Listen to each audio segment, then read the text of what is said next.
Muy buenas tardes. Lo primero que tendría que hacer es explicar qué pinta el alcalde de Valladolid en la presentación de un libro sobre hospitales de Valladolid. Bueno, pues en primer lugar estoy aquí por mi amistad con Toño Otero. Siempre me lía en todo lo que puede relacionado con el Colegio de Médicos y yo casi siempre acepto. Y en segundo lugar, por mi vinculación o mi respeto por el colectivo que compone el Colegio de Médicos, ¿no? Porque siempre he dicho, en todos los actos a los que se me ha invitado, que es uno de los colectivos dignos de especial protección en nuestra sociedad y probablemente menos protegidos en relación o en proporción a lo que deberían estar, ¿no? Así que mi presencia hoy aquí responde a esa doble razón, amistad y respeto por el colectivo. Y me alegro de que me hayan invitado y pueda compartir esta mesa con personas a las que por unas razones u otras conozco y aprecio, desde un concejal del Ayuntamiento de Valladolid hasta el querido consejero Antonio Sáez, persona afable y de fácil trato y con el que el roce siempre es agradable. Y mi querido amigo Luis Argüello, obispo de Valladolid. Yo no sé por qué se le dice auxiliar, porque en Valladolid hay un cardenal, arzobispo, y hay un obispo. No hace falta añadirle auxiliar, porque si decimos obispo ya sabemos a quién nos estamos refiriendo. Y, por supuesto, a Toño Otero. He tenido un día extraño porque esta mañana precisamente he ido a Madrid a dar una charla sobre responsabilidad de las administraciones en la promoción de la salud, que no es muy habitual que nos toque a los alcaldes hablar precisamente de ese tema, y concluyo el día precisamente en el Colegio de Médicos, hablando indirectamente o directamente de la salud, en este caso de los hospitales y la historia de los hospitales de Valladolid, que es ese sitio, los hospitales, al que nadie queremos ir, ni de visita, y hoy precisamente de lo que hablaba por la mañana es de promover políticas para evitar, en la medida de lo posible, ir a los hospitales. Y en eso sí que los ayuntamientos, desde luego, tenemos mucho que decir y mucho que hacer, aunque parezca lo contrario. Pero, en fin, hecha esta breve introducción, yo lo que voy a hacer es presidir el acto y al final cerraré brevísimamente el acto y, por tanto, voy a dar la palabra para que lo inicie ya en los contenidos el presidente del Colegio de Médicos, José Antonio Otero. Adelante. Gracias. La presentación de un libro en los tiempos que corren siempre es un hecho muy agradable, aunque el libro sea en papel. Como dicen los modernos, un libro en papel, no sé yo qué importancia puede tener, pues sí, todavía tiene mucha importancia. El Colegio de Médicos presenta con mucha alegría un libro por tres motivos. Uno, por sí mismo, presentar un libro. El otro, porque lo hace el Colegio de Médicos. Y el otro, porque está hecho por la mayor parte de los autores son médicos. Claro, esto nos lleva a una mínima reflexión y no os voy a aburrir más de 3 o 4 minutos. Los médicos presumimos siempre de ser humanistas, de ser amantes de la literatura y entendidos en literatura, amantes de la pintura, de la música. Yo no estoy muy seguro de eso. Y lo decimos siempre porque, como estamos en contacto con la miseria, con la enfermedad, con la muerte, eso hace que tengamos una especial sensibilidad para las artes. Ya os digo que no estoy convencido de eso. Es más, creo que no es en absoluto eso. Porque si comparamos nuestra profesión, la medicina, con el mundo del derecho que hoy nos acompaña, y nos acompaña doblemente el mundo de la Iglesia, son profesiones que están tan en contacto con las miserias, con las adversidades, con la muerte, con el dolor, como los médicos, en distinta medida probablemente, pero un abogado que entienda de desahucios pues está en contacto con esa situación. Un párroco de una iglesia que entienda obligatoriamente de duelos está en contacto con esas situaciones, y no por ello estas profesiones presumen de ser muy humanistas. Bien, es cierto que los médicos nos hemos dotado de una asociación de médicos y escritores artistas, y es una asociación que tiene cierto renombre, pero yo permitidme que os diga que no me creo que los médicos seamos muy humanistas en cuanto al cultivo de las artes se trata. Otra cosa es que pensemos que efectivamente el médico tiene una especial sensibilidad para tratar cosas delicadas. Esto es así, y esto no nos cabe ninguna duda. Desgraciadamente, he de decir, porque lo veo así, que los médicos leemos poco, que los médicos escuchamos poca música, que los médicos cultivamos poco otras artes. ¿Por qué es así? Y lo voy a justificar. Porque probablemente al médico hoy en día se le exige mucho. Se le exige que todo su tiempo lo emplee no en saber literatura o leer literatura, sino incluso en leer cosas de medicina. No, les exigimos que sepan de su especialidad. Y desgraciadamente, en mi opinión, o afortunadamente, en otro orden de cosas, el médico se dedica exclusivamente a formarse en su especialidad, porque probablemente sea esto lo que la sociedad le exige, que adquiera el máximo nivel de conocimientos de su especialidad.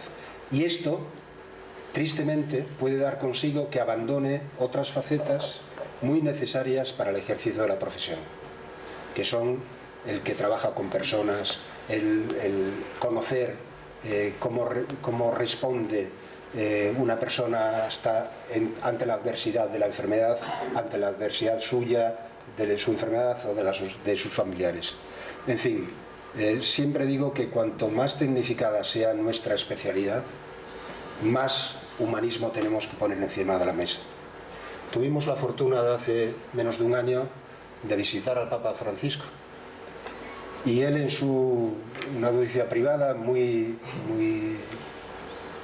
bonita, él nos dijo: echo de menos una cosa en su profesión, pongan más corazón en sus manos.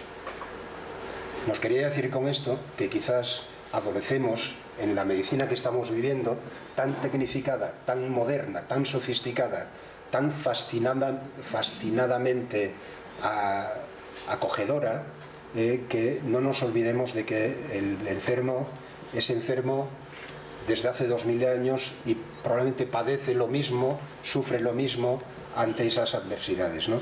Tenemos que no olvidarnos de esto, cultivar la tecnología, pero no olvidarnos del humanismo que ha de guiar nuestra profesión, como los abogados, los políticos, por supuesto, y todas las profesiones, ¿no? Pero la nuestra, quizás, porque sea más exigente. Esto podría decir, por esta razón hacemos estos libros. Pues no hacemos estos libros por esto. Lo hacemos para sustituir a la corbata. ¿Por qué digo esto? Permitidme la broma, pero que no es una broma, es una realidad.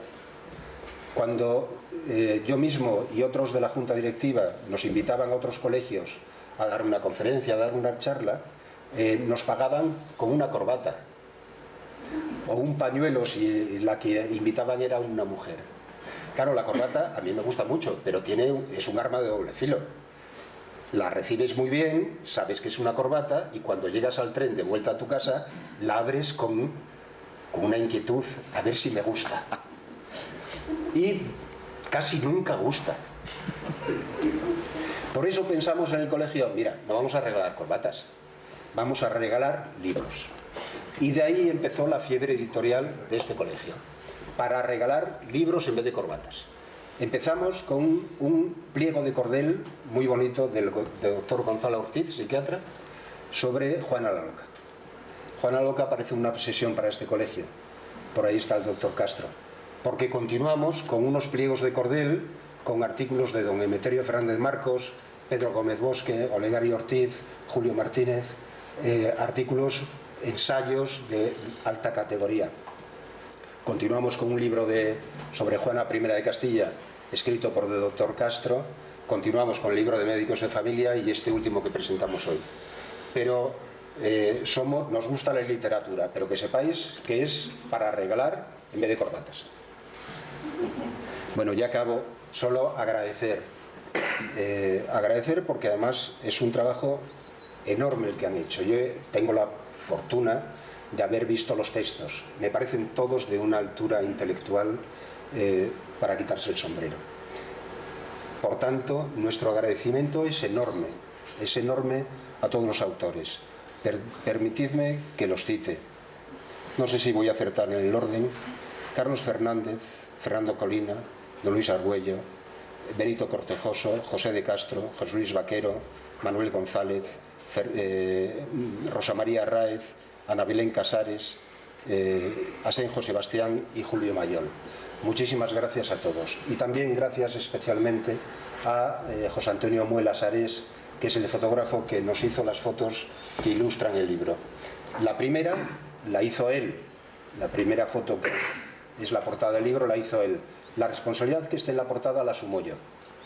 Y es una exageración, como digo en el prólogo, y es la única exageración del libro. Como podéis ver, hay dos ascensores, en uno pone personal sanitario y en el otro pone mercancías. El ascensor para todo el público está a la vuelta. Esta foto nos sirve para reflexionar sobre la humanización de la medicina. O sea, no tratemos, los médicos mayoritarios en esta sala, no tratemos a los médicos como a los pacientes como mercancías. Tenemos que hacer un esfuerzo, como decía antes, cuanto más tecnificada sea la medicina, más esfuerzo tenemos que hacer para tratar a los pacientes con humanidad, en el sentido amplio de la palabra. No digo más. Gracias.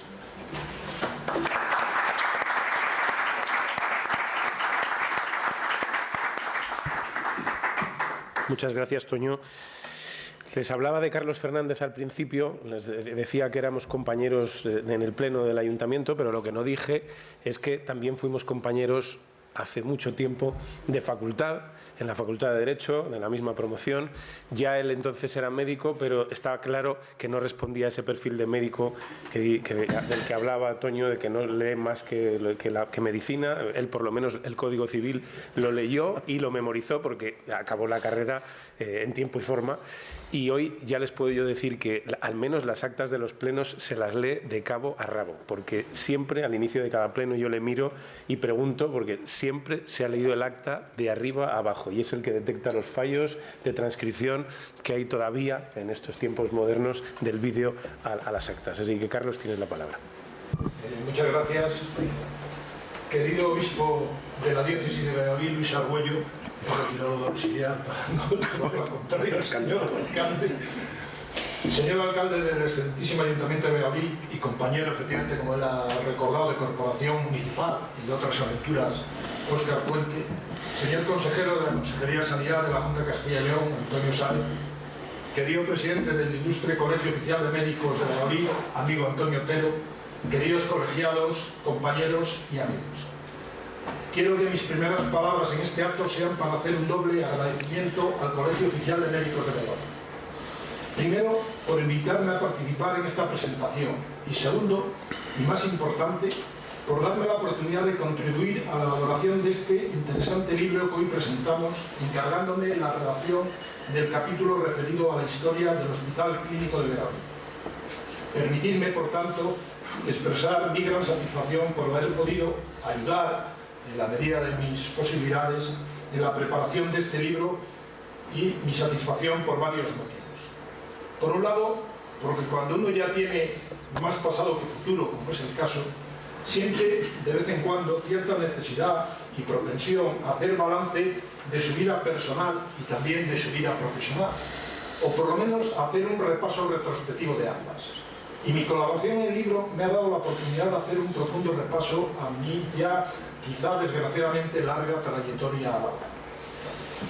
Por otro lado, mi satisfacción por mi estrecha vinculación a los dos hospitales públicos de nuestra ciudad, ya que el libro tiene un capítulo dedicado al Hospital Río Ortega y otro capítulo dedicado al Hospital Clínico. Y tengo el honor de haber sido la única persona que ha ostentado la máxima responsabilidad de ambos hospitales, o mejor dicho, en ambos hospitales.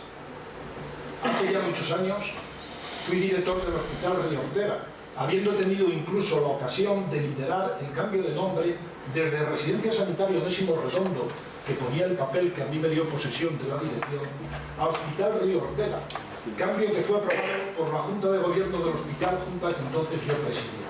Y como hay que hacer justicia a todo el mundo, la propuesta de denominar el hospital con nombre del ilustre histólogo vallisoletano surgió del doctor don Rafael de Vega Fernández Crespo, al que muchos de vosotros sin duda recordáis. Muchos años después, no hace demasiado tiempo, desde agosto de 2007 y hasta septiembre de 2013, ya sé que lo del tiempo es relativo, tuve la oportunidad de ser también director gerente del hospital. Pero además, en el intervalo que media entre ambos momentos, no estuve desvinculado de estos hospitales vallisoletanos, pues mientras tanto fui, entre otras cosas, director provincial del INSALUD en Valladolid, director territorial del INSALUD en Castilla y León, director general de SACIL, primero de Administración e Infraestructuras, con Antonio Sáez como gerente, y luego de Asistencia Sanitaria. Por tanto, puedo presumir que desde los años 80 del siglo pasado, no sé si esto es como para presumir, no quiere decir que uno lleva ya muy larga trayectoria, pero decía que desde los años 80 del siglo pasado hasta la actualidad he tenido responsabilidad sobre los hospitales vallisoletanos durante 23 de los 38 años transcurridos, distribuidos de forma discontinua entre las 4 décadas. Por todo ello, entenderéis mi orgullo en poder participar en un proyecto sobre el pasado, presente y futuro de nuestros hospitales. Participación que desde luego no es debida tanto a mis méritos como haber tenido la fortuna de estar en los sitios adecuados en los momentos oportunos. Y decía antes que este libro me parece interesante porque, en mi opinión, tiene un enfoque muy completo y acertado para acercarse al conocimiento de los hospitales. Voy a ocupar escasos 2 minutos en glosar la parte hospitalaria, que es el encargo que me hizo el presidente del colegio, del libro, obviando otras no menos importantes, como la visión del hospital desde su servicio religioso, que es mucho más autorizada que la mía, supongo que va a hacer a continuación, o aquellos otros capítulos más transversales del libro, como el dedicado a la comunicación en el ámbito sanitario o el referido al derecho a la salud.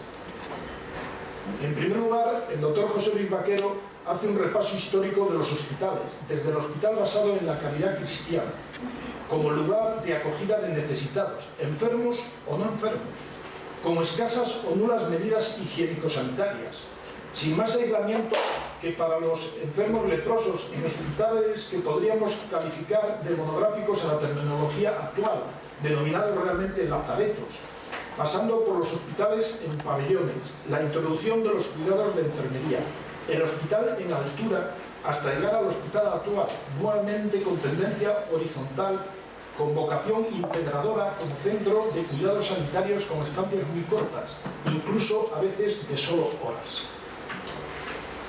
Recoge luego el libro una parte dedicada a los hospitales de Valladolid, concretamente un capítulo escrito por Manuel González que se ocupa de los antecedentes y de la historia del Hospital de Nuestra Señora de las Huelgas, uno de los muchos hospitales que hubo en Valladolid, como en tantas otras ciudades durante la Edad Media. Hay otros 2 capítulos referidos a los 2 hospitales públicos existentes hoy en nuestra capital. Uno dedicado a la historia del Hospital Clínico Universitario, del que no sé con qué fortuna me he encargado yo, porque así me lo pidió el presidente del colegio, y otro en que el doctor Benito Cortejoso narra todas las vicisitudes del traslado del Hospital Rey Ortega de su vieja sede, herencia de la antigua residencia sanitaria Onésimo Redondo en el barrio de La Rondilla, hasta su actual flamante nueva sede en el barrio de Las Delicias. Paralelamente a estos capítulos sobre los hospitales públicos de Valladolid, transcurre otro dedicado a narrar la evolución de la enseñanza de la medicina en Valladolid durante el último siglo, a cargo del doctor José de Castro. Por último, el libro no se olvida del futuro de los hospitales, al que dedica 2 capítulos, uno elaborado por el profesor Asenjo Sebastián, titulado El hospital que tendremos, y otro del doctor Julio Mayol, El hospital del futuro. Ahora, si se me permite, y parafraseando al maestro Umbral, voy a dedicar los últimos minutos de mi breve intervención a hablar del libro. Bueno, en este caso, solo de mi capítulo. Capítulo referido a la historia del Hospital Clínico, que en estas fechas cumple 40 años de funcionamiento, agradeciendo nuevamente la oportunidad de poder hacerlo hoy aquí, puesto que por motivos personales me va a ser imposible participar en las mesas redondas que se van a celebrar en este colegio las próximas semanas. Para mí es emocionante rememorar los 40 años de historia del Hospital Clínico, y no solo porque eso me remonta a mi juventud. Cuando se inauguró el hospital, yo formé parte de su plantilla como médico residente de medicina interna en el servicio del profesor Marañón, e incluso el azar quiso que formase parte del primer equipo de guardia el día que se abrió el centro al ingreso de pacientes, el día 3 de enero de 1978. La gestación del hospital clínico fue un proceso largo, desde que ya en enero de 1943 la Junta de Gobierno de la Universidad de Valladolid acordó realizar un ambicioso proyecto que abarcaba la construcción de una nueva facultad de medicina y un hospital clínico en un solar donde hoy está ubicado el seminario. Proyecto que, no hace falta recordar, fracasó. Posteriormente, ya en 1961, la universidad permutó con la diócesis de Valladolid aquel solar de la ribera del Pisuerga por otro cercano a la Facultad de Medicina, donde antes estaba ubicado precisamente el seminario, al que se añadieron 2 fincas de la calle Chancillería y una finca de la calle Santípolis que adquirió la universidad. Como las cosas de Palacio van despacio, no fue hasta el 17 de enero de 1970 que la Junta de Gobierno de la Universidad de Valladolid adoptó el acuerdo de construir en estos terrenos el hospital clínico, 27 años después del primer intento y 9 años después de adquirir los terrenos. La universidad encomendó el proyecto arquitectónico a uno de los más prestigiosos arquitectos sanitarios de la época, Martín José Martínez, que había diseñado muchas de las entonces denominadas residencias sanitarias del seguro de enfermedad, nombre que se ponía para huir del término hospital que por ligarse a la beneficencia estaba poco prestigiado. Marcide redacta un proyecto fiel a la arquitectura hospitalaria típica de aquella época ya casi finiquitada en aquellos momentos. Un hospital en altura desarrollado en 15 plantas, incluidas 3 sótanos, para un total de 52.420 metros cuadrados. El edificio, que todos conocemos, consta de un gran zócalo central sobre el que se levantan 4 alas en forma de cruz, revestido todo él de ladrillo cada vista y una característica rampa para el acceso tanto a las antiguas urgencias como a la entrada principal. La construcción del hospital se inicia el 1 de agosto de 1971, con un presupuesto de obra de 486 millones de las antiguas pesetas, a los que hay que sumarle otros 375 millones en equipamiento. Por tanto, un total de 861 millones de pesetas, equivalentes, si os dais cuenta, poco más de 5 millones de los actuales euros, que es aproximadamente, que me corrija el consejero si no es así, lo que ahora cuesta construir un centro de salud. Las obras se recepcionan provisionalmente el 22 de julio de 1976 y ya de forma definitiva el 8 de febrero de 1976. Desde la recepción provisional, el hospital va dotándose poco a poco del equipamiento necesario y a la vez se va seleccionando al personal, que se incorpora de forma paulatina, escalonada.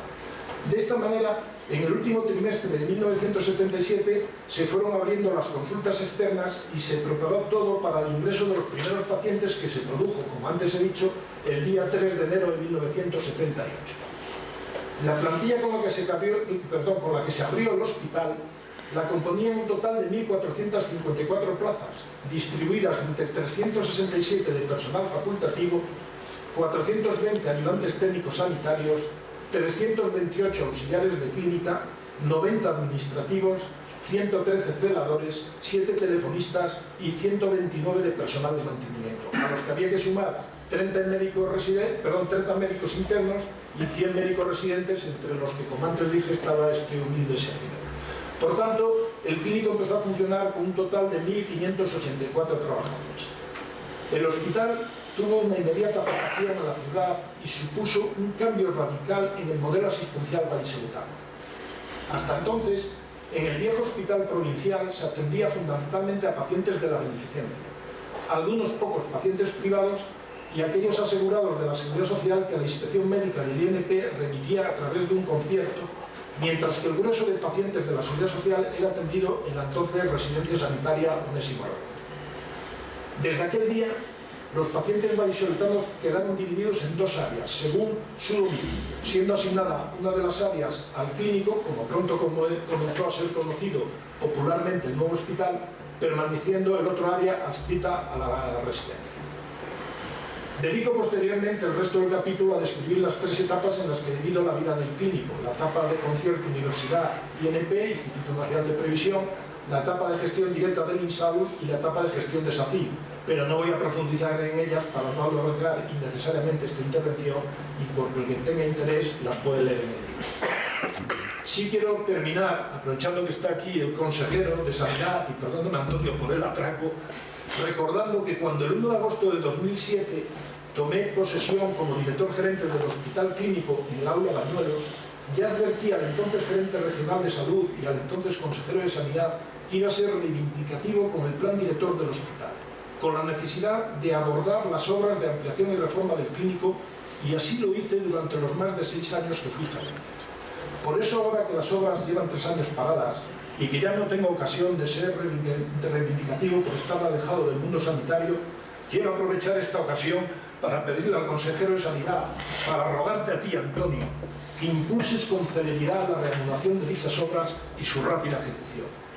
Solo cuando se culminen las actuaciones pendientes, el clínico tendrá una estructura adecuada a las necesidades de sus pacientes y a la gran capacidad de sus profesionales, y se consolidará como lo que sin duda ya es, un gran hospital del siglo XXI. Muchas gracias a todos por esta atención.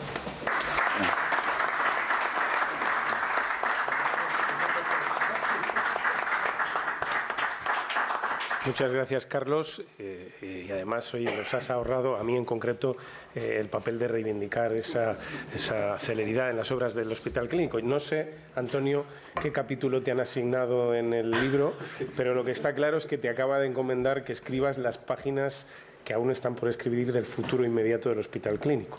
Yo, el trato que he tenido con Antonio desde que soy alcalde es, más allá de encontrarnos en actos, fundamentalmente se centró en la futura ubicación de la Ciudad de la Justicia. Tengo que decir que la colaboración ha sido excelente y lo único que espero es que seamos capaces de rematar la faena para que cuando vayamos a la historia de ese futuro centro no tengamos que decir que tardamos 27 años desde que empezamos a hablar de dónde lo poníamos en marcha hasta que al final lo acabamos haciendo realidad. En todo caso, la Administración Sanitaria autonómica ha sido colaboradora con la ciudad y leal, y vamos a intentar emplear una pequeña parte de la parcela que hoy ocupa la antigua residencia Onésimo Redondo, donde por cierto nací yo, en parte de las instalaciones de esa futura Ciudad de la Justicia, con el objeto de mantenerlas en el espacio del entorno de la Plaza San Pablo, que hemos considerado que era el más idóneo.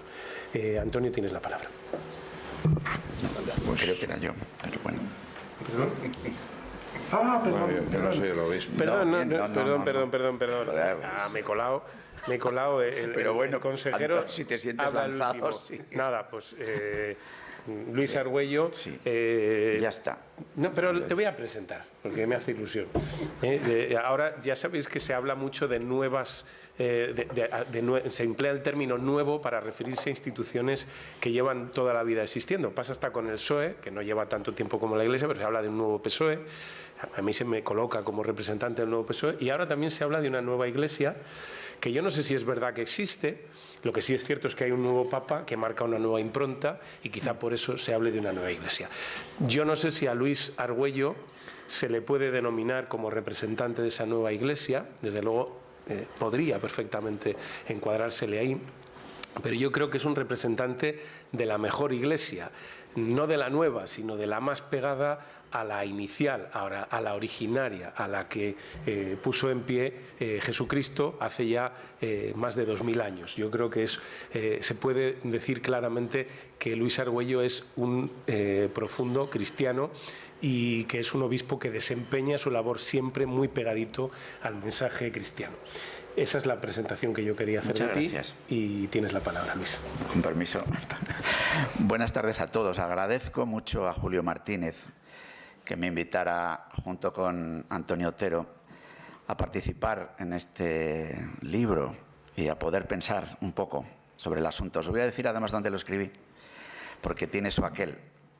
Fue en una casa de los hermanos de San Juan de Dios,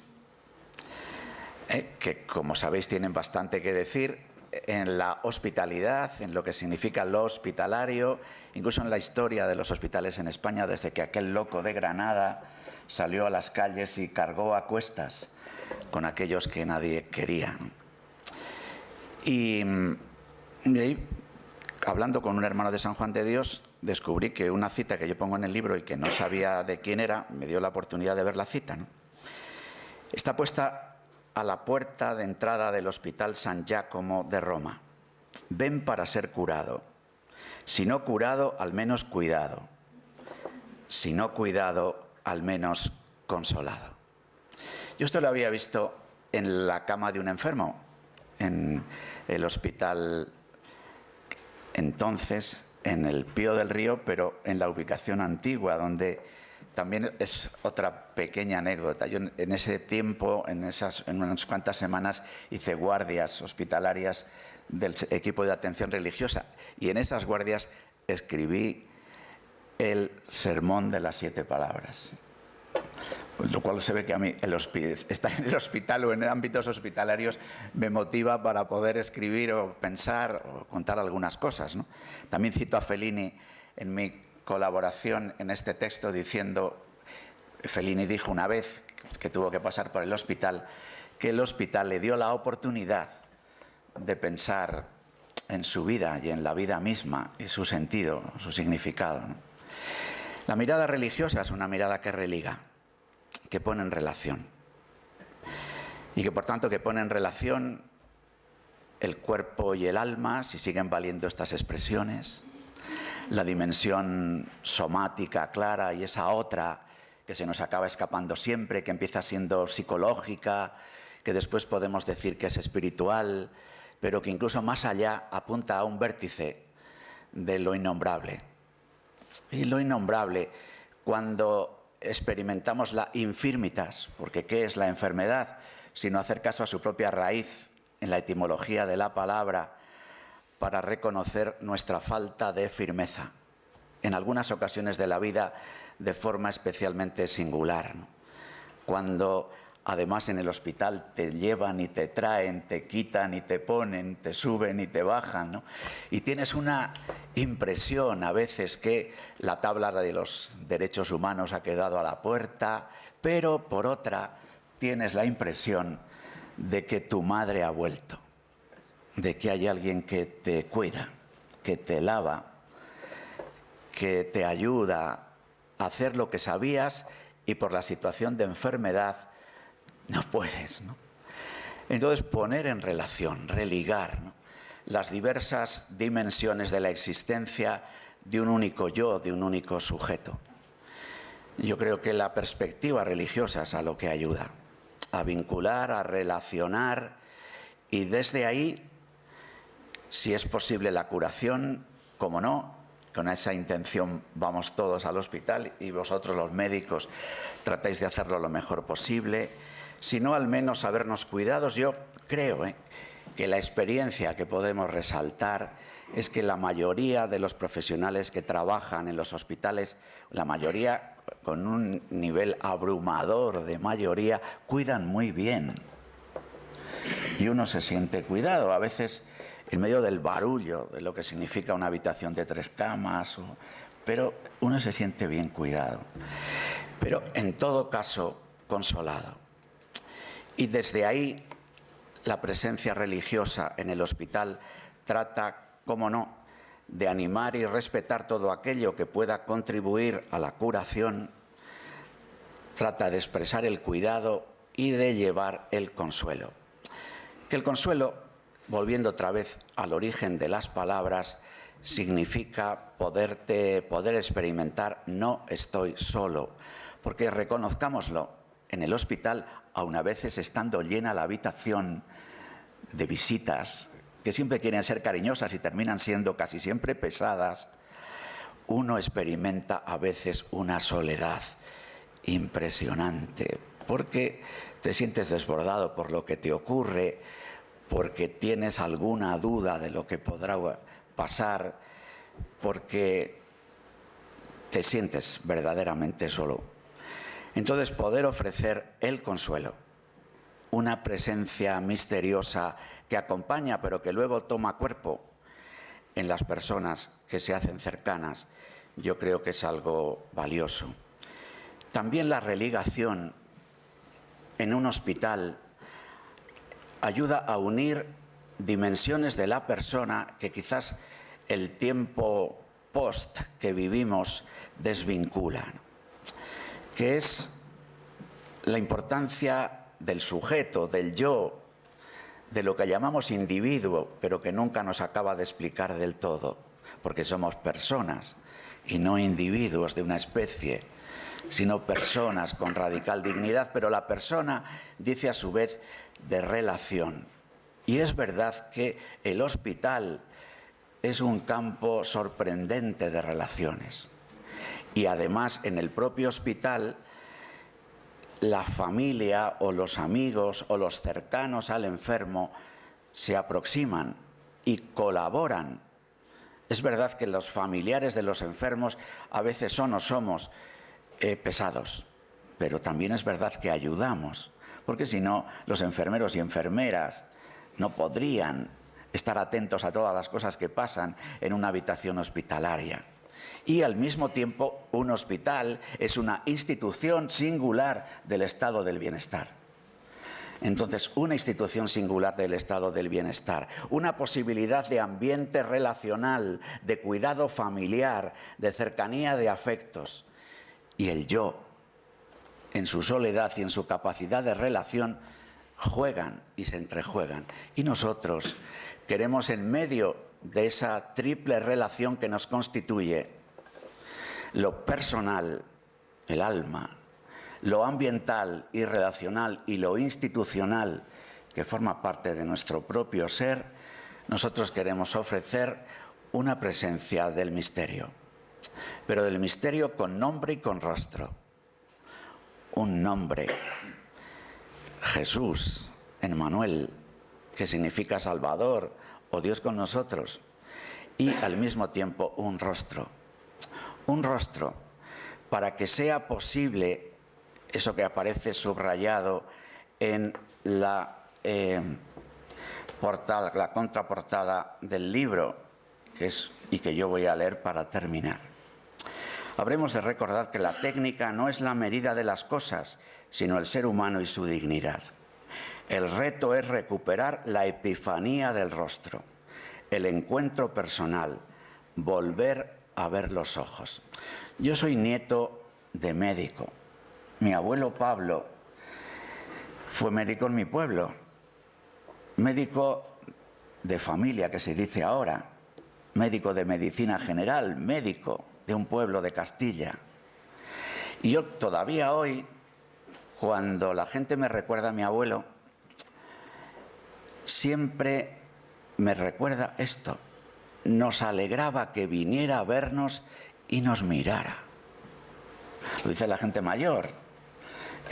Eso que es más que el ojo clínico, porque no se trata solo del ojo clínico, sino del ojo que en medio de el querer adentrarse en descubrir lo que aquella persona tiene, expresa también la compasión. Y entonces esa mirada, esa epifanía del rostro, es la que nosotros queremos aportar, precisamente para que los riesgos de la tecnificación, los riesgos de la cuarta revolución industrial y sus grandes datos no nos terminen convirtiendo en la mercancía esta que sube por uno de los ascensores, sino que al contrario, el hospital sea un lugar de hospitalidad, de acogida, en el que somos acogidos también para aprender a acoger pues lo que sin duda nos viene, que es la enfermedad y también la última de las enfermedades. Pero la terapia del encuentro, el diálogo, el tocar el corazón, han de ser reforzados en la nueva situación marcada por un paradigma tecnocrático. De nuevo, Julio, Antonio, todos los demás, muchas gracias por haberme dado la oportunidad de poder ofrecer esta mirada que relaciona y este nombre que da nombre a lo innombrable.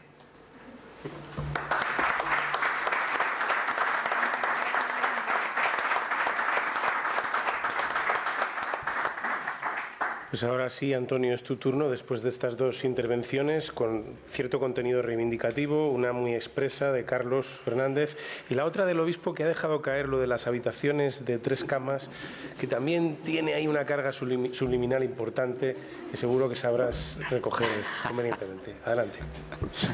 Pues muchas gracias, alcalde, obispo, Antonio y querido Carlos. Buenas tardes a todos. Yo no me voy a poner reivindicativo, tranquilos. Sí, en primer lugar, bueno, además de saludar al delegado de la Junta, al subdelegado del Gobierno y al jefe de Policía Nacional de Castilla y León, además agradecerle el trabajo que hacen aquí y en otros lugares, al final en defensa de la libertad y de la Constitución, por lo tanto de nuestra libertad. Pues transmitir unas reflexiones breves, insisto, no reivindicativas, felicitando primero a los editores y a los autores. Creo que es un acierto esta idea de que el colegio regale libros, aunque los obispos yo creo que no usan corbata casi nunca, ¿no? Alguna vez.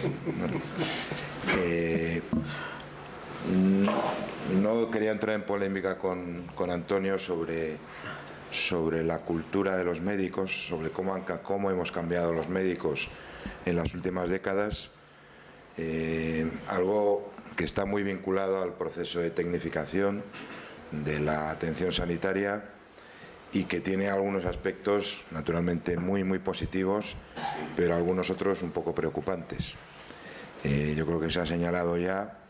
Hace poco leía un pequeño resumen de un artículo que decía que los residentes de los últimos años pasaban más tiempo tocando teclados que tocando pacientes.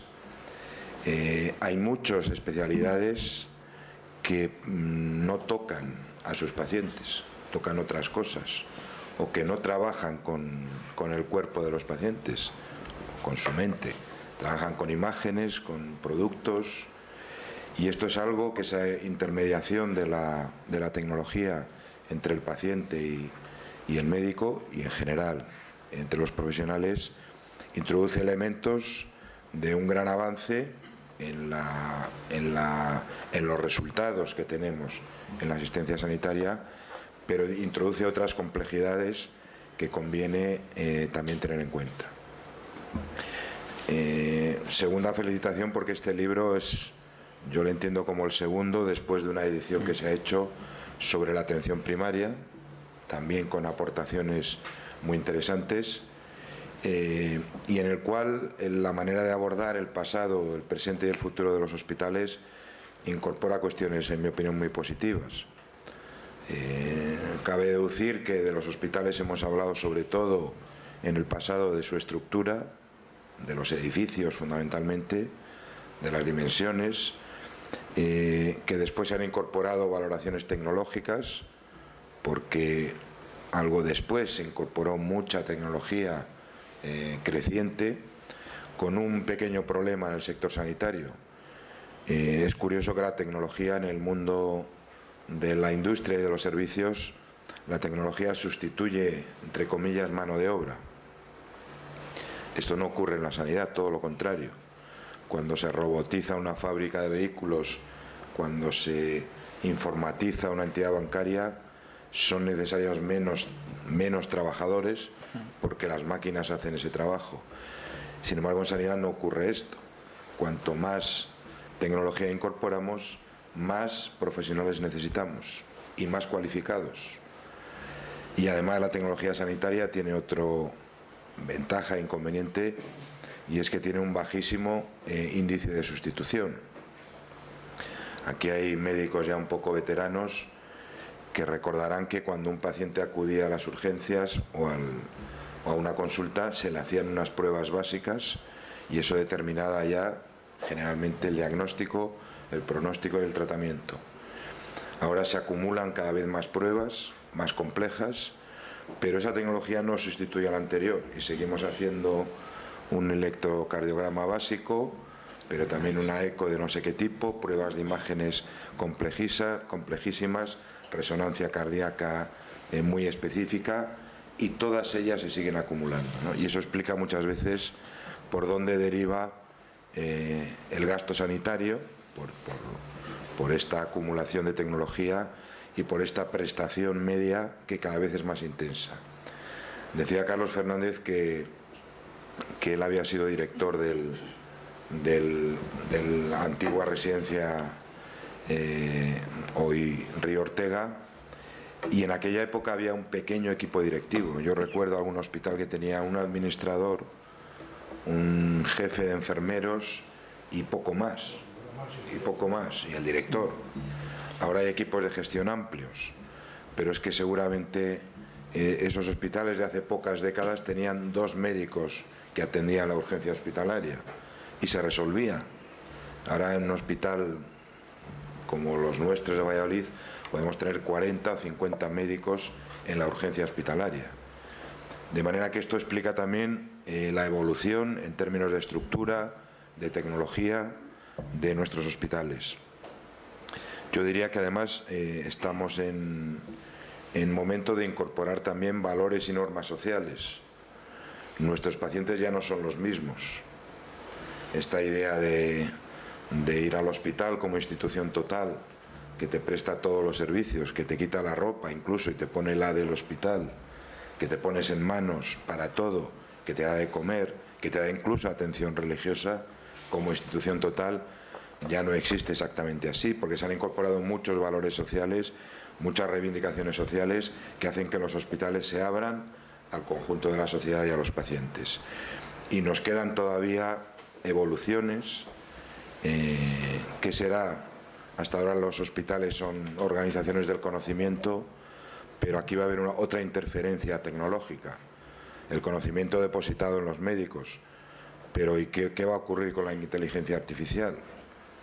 Esto de que como médicos seamos capaces de retener el conocimiento tradicional, apoyado por las sociedades científicas, etcétera, en pocos años la inteligencia artificial, la utilización masiva de datos hará que algunas decisiones ya no tengamos que tomarlas de acuerdo con los estándares, con los protocolos, sino que nos las darán nuestras máquinas, y esto va a suponer también un cambio cualitativo desde el punto de vista de la conformación de los hospitales como organizaciones de conocimiento basado fundamentalmente en los médicos, también en alguna medida en la enfermería, a estar orientados y dominados por otro tipo de conocimiento más amplio y que seguramente nos dé mejores resultados de los que un médico puede dar individualmente.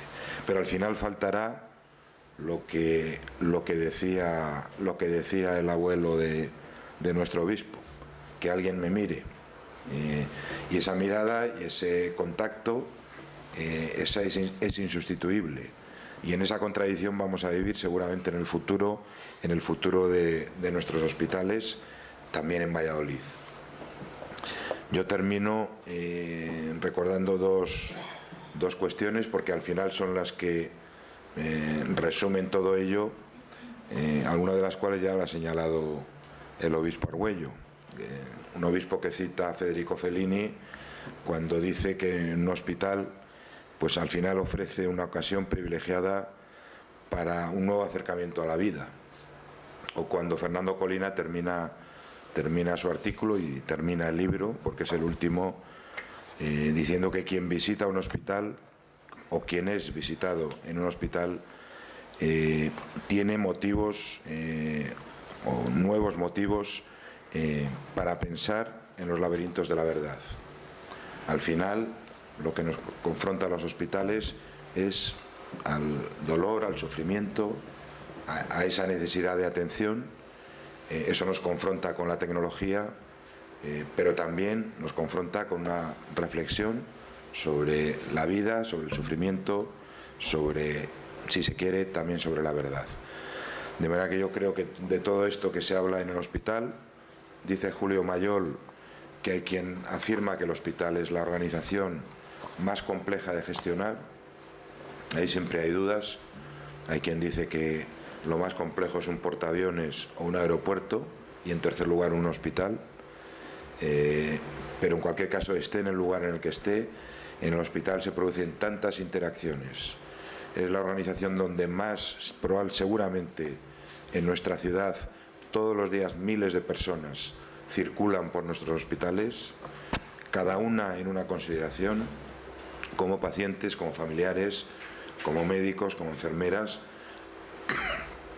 confrontándose unos con otros, médicos con enfermeras, habitualmente de manera positiva, celadores con radiólogos, suministradores, en fin, forma parte de la vida de la ciudad, donde miles de ciudadanos están en el hospital y alrededor del hospital, y como decía un viejo psiquiatra, un hospital, él se refería a los hospitales psiquiátricos, hay que considerarlo como un lugar de vida, como él decía, como un mercado en Marrakech, lugares de bullicio, de vida, de interacciones, y eso en el fondo también son los hospitales, y también tenemos que preservarlo en alguna medida, porque nuestra obligación es facilitar los mejores resultados, pero también el mejor entorno, el mejor contexto para que esas reflexiones sobre la vida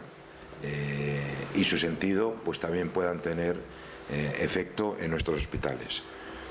Como veis, como ven, no me he puesto reivindicativo, no creo que sea el momento de dar respuesta a estas cuestiones, hay otros entornos donde debe hacerlo, y termino reiterando esa felicitación a la iniciativa, a los editores, a los autores, y me parece que es un acierto que el colegio regale libros en vez de corbatas, de manera que enhorabuena y felicidades, y muchas gracias a todos.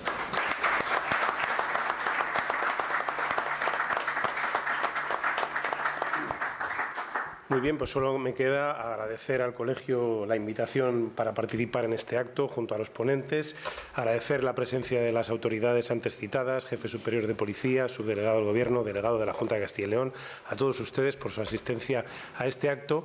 Y para concluir, decirles, esta mañana les comentaba que empecé el día hablando de salud, lo hacía en calidad de presidente de la Red Española de Ciudades Saludables. Yo presido dos redes, una esa y la otra la Red de Ciudades Gastronómicas.